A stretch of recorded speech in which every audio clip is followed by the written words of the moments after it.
other additional areas that needed to be adjusted, and your agenda very clearly delineates what all of those changes are. I'm happy to walk through each and every one if you would like, or if that's sufficient, I can leave it at that. Pleasure of the committee.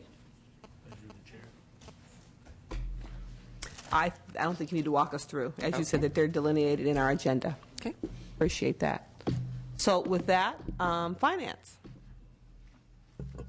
Nothing more to add. Okay, thank you. LAO. Todd Bland with the LAO. We're fine with the trailer bill changes as shown in your agenda. Okay. Got Michael from the Center for Law and Poverty. I think he might Yes, he's coming up.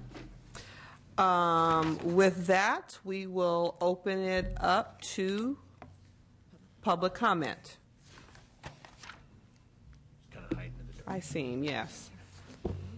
Mr. Harold, my former colleague from Western Center. Good afternoon. Thank you, Madam Chair.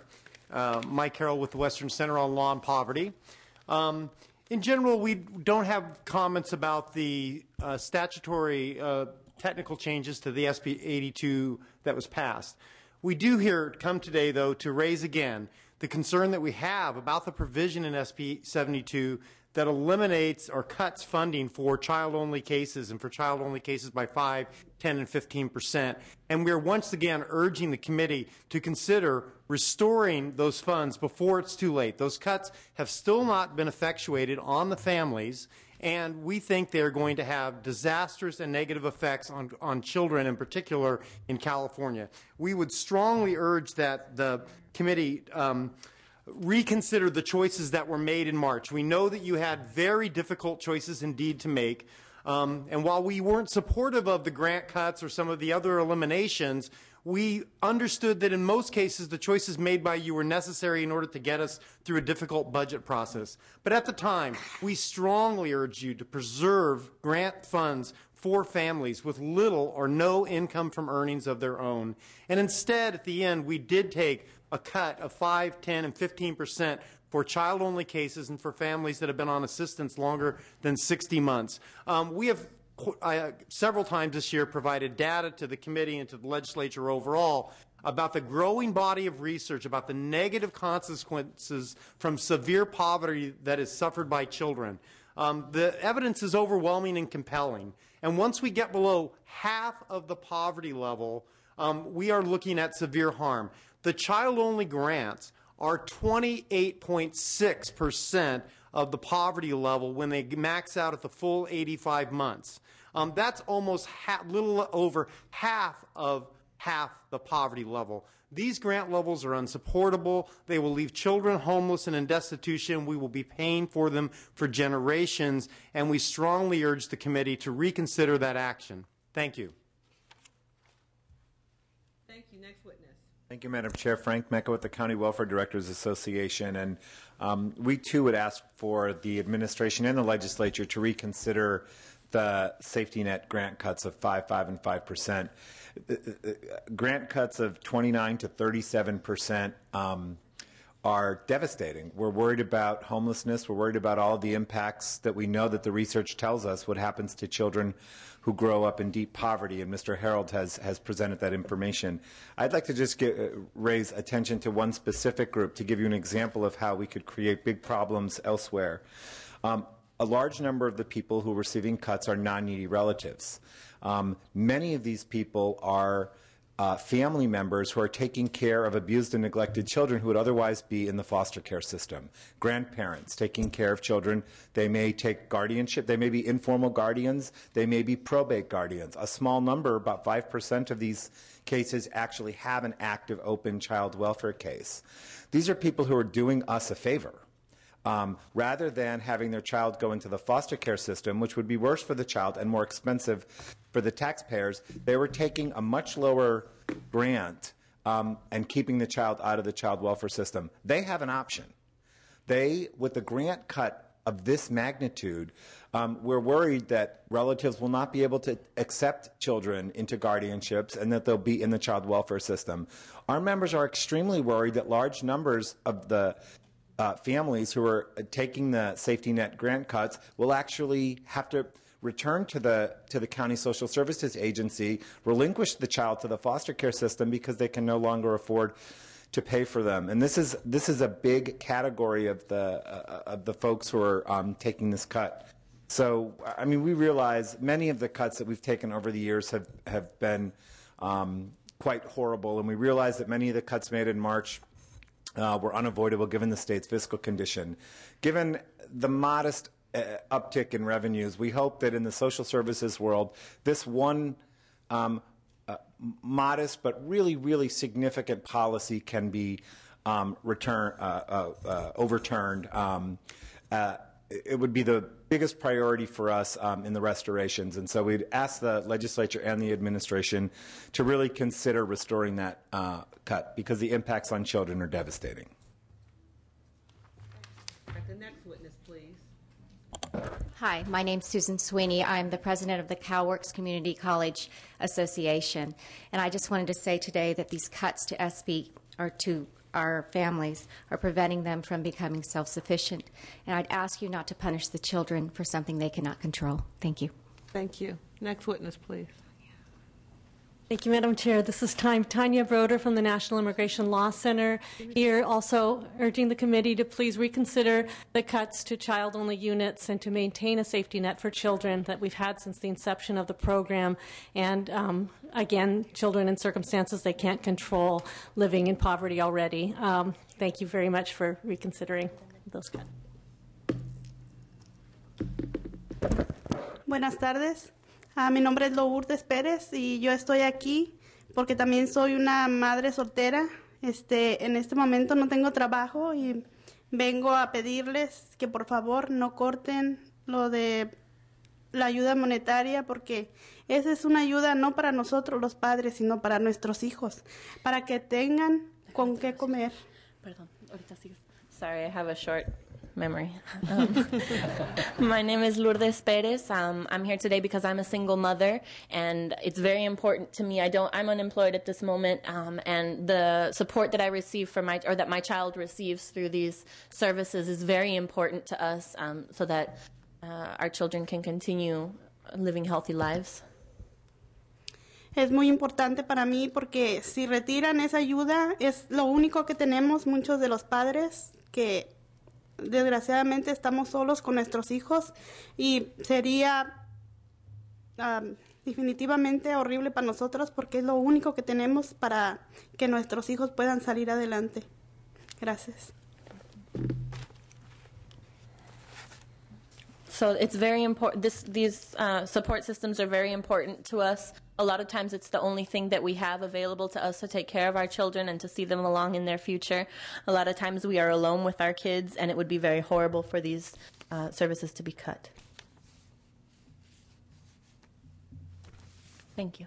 Thank you very much. Appreciate it. Any questions or comments from committee members?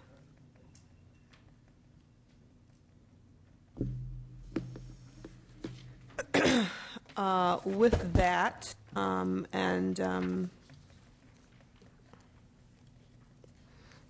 acknowledging some of the issues brought to us by members of the public, I'd like to make a motion. It'll be a single motion, but it's two-part.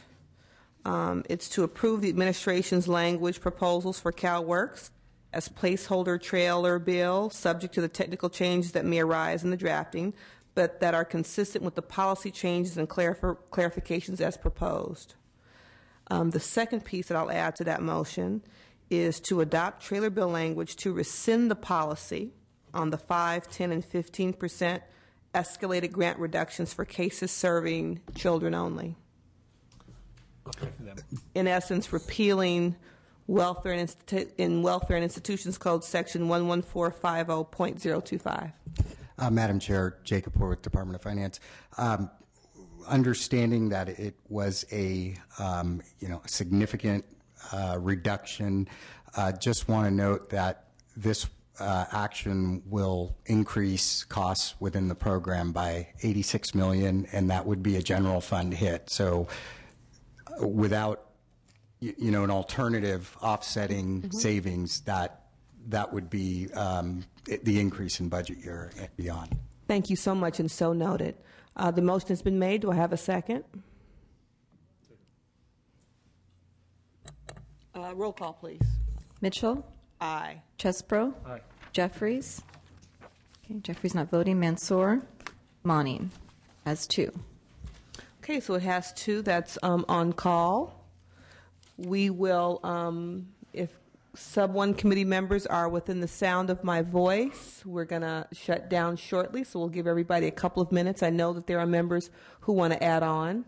Mr. Jeffries, there are a couple of motions you'd like to add on to. We'll go through that process now and give our colleagues a chance to return.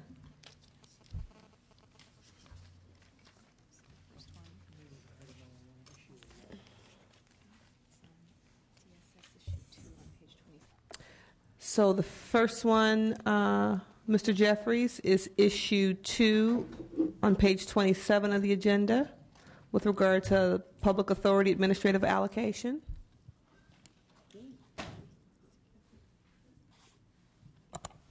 Jeffries? I'm looking. Okay.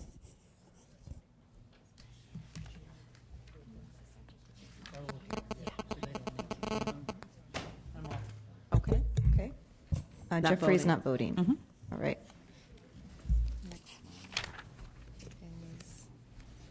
Jeffries is not. I think he's here for the rest of them. Yeah, he's here for the rest of them. So that takes us back to issue. Issue 11. Okay. All right. Yeah, I think I missed that one. Just a moment. Sorry. That's fine. Okay.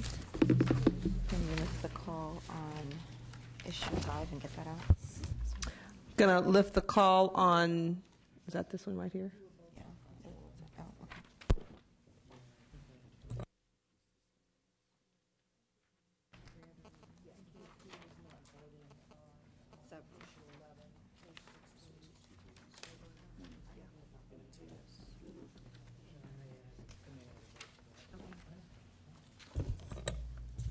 So I'm doing this one?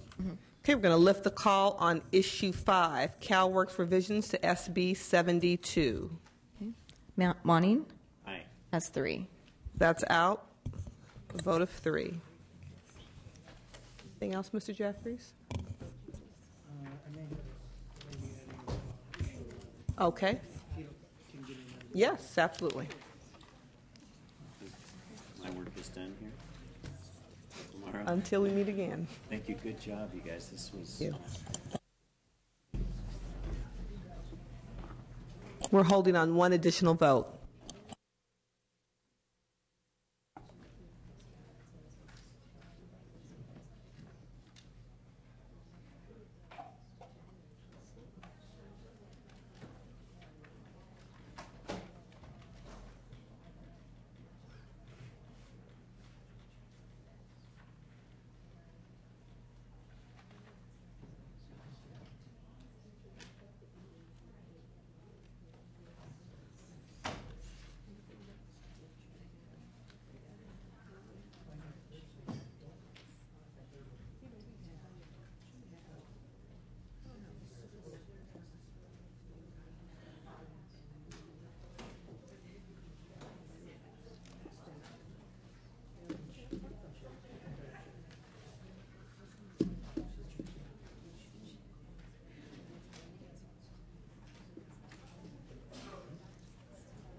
Right.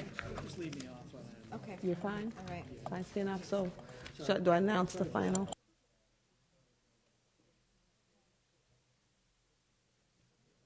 Not like you needed me. Well, thank you very much. Sub 1 committee stands adjourned until tomorrow at 3 p.m. Until whatever's reflected in the daily file. We stand adjourned. Thank you.